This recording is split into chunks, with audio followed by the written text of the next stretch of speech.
My name is Valery Pratt, and my final project is on college DUI rates in Illinois. For my project, I first researched what colleges have done to prevent drinking and driving among their student body. I found that there have been many different approaches to this topic.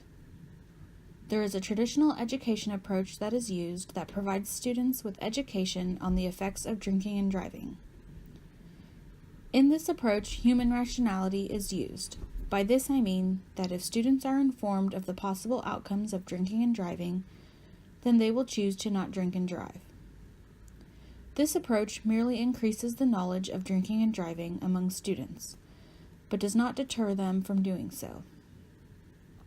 Another approach is the brief alcohol screening and intervention for college students model, also called BASICS. In this approach, students receive individual therapeutic meetings delivered in motivational interviewing by a trained facilitator and includes personalized feedback. A similar approach to this in Michigan is called MPAS, Michigan Prevention and Alcohol Safety for Students. With the MPAS approach, 4 online sessions are administered with individually tailored feedback. From a 3-month follow-up evaluation, the results of these approaches indicated overall intervention was successful. The approach I believe to have had the best success rate is that done at Northern Illinois University. In 1988, NIU started their campaign with a survey that showed the campus had a binge drinking rate of 43%. They then continued with education programs on drinking and driving, started an Alcohol Awareness Week, a chapter on campus called College Students Against Drunk Driving, and then began mass media of drinking and driving by posting flyers and posters with information on drinking and driving regarding the NIU campus. With this approach, students are getting hit everywhere they go with information about their campus alone. This brought a more personal approach to the matter. By 1990, NIU did another survey in which they found a 16% reduction rate in binge drinking on campus.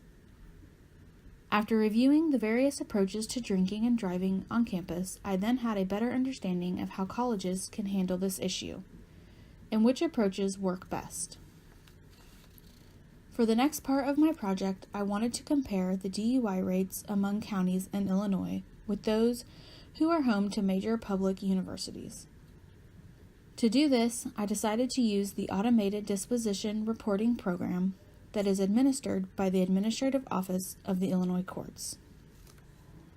Automated disposition reporting is a process in which the circuit clerk in each county submits within a 5-day period all criminal dispositions.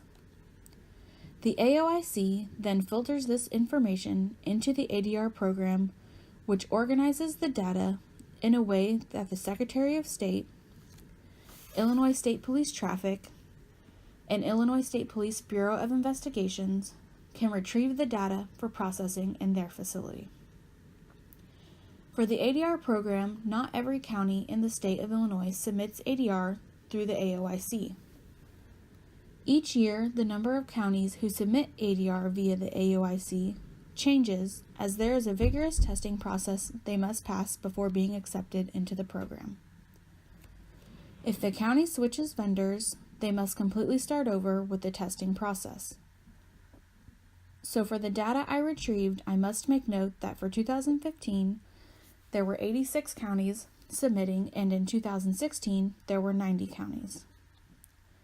I decided to exclude Cook County from my data as Cook County is so large and has so many colleges that the data would have been very inaccurate compared to the rest of the state of Illinois.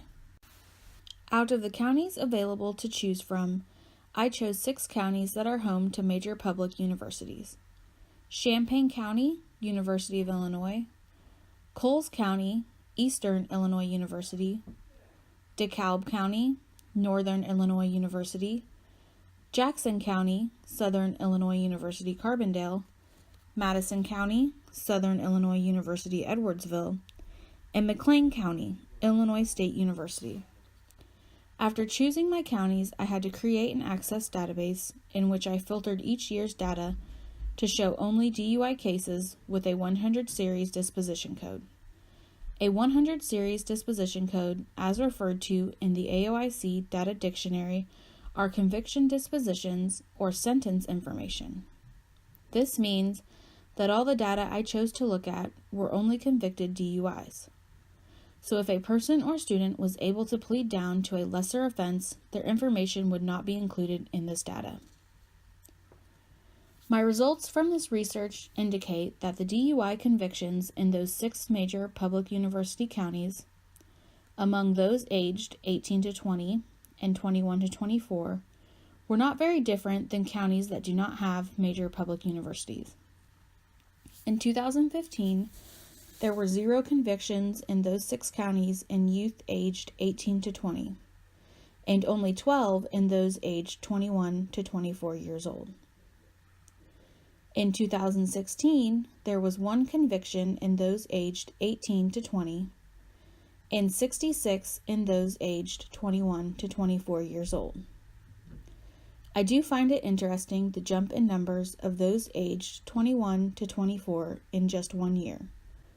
But when compared to counties in the rest of the state, these numbers were not abnormal.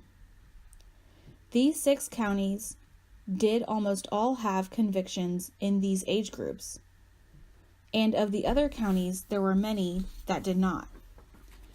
But with those that did have convictions, the numbers were not drastically higher. I was very surprised to find this information out, as my hypothesis was that these 6 counties would have a significant difference in DUI convictions in these age groups compared to other counties who submit ADR.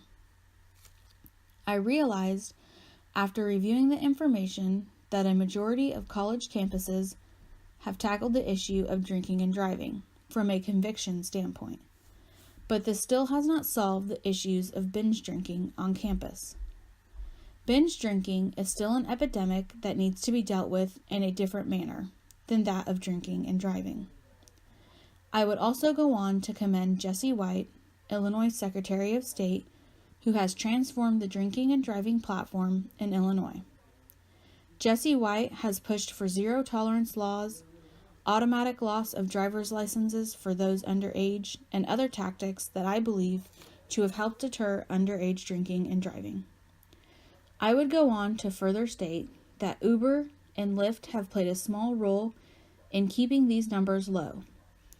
Although Uber and Lyft have not been studied extensively on their effects in college DUI rates, I believe they have provided an affordable option for college-age students.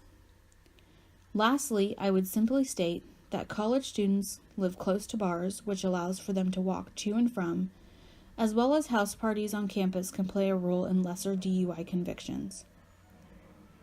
I believe the research I did has provided that although traffic crashes with alcohol-related crashes are the leading cause of death in the United States for people younger than 25 years of age, that this statistic cannot be solely blamed on college DUIs for the state of Illinois, and that both universities and county officials have worked together to try to decrease these rates.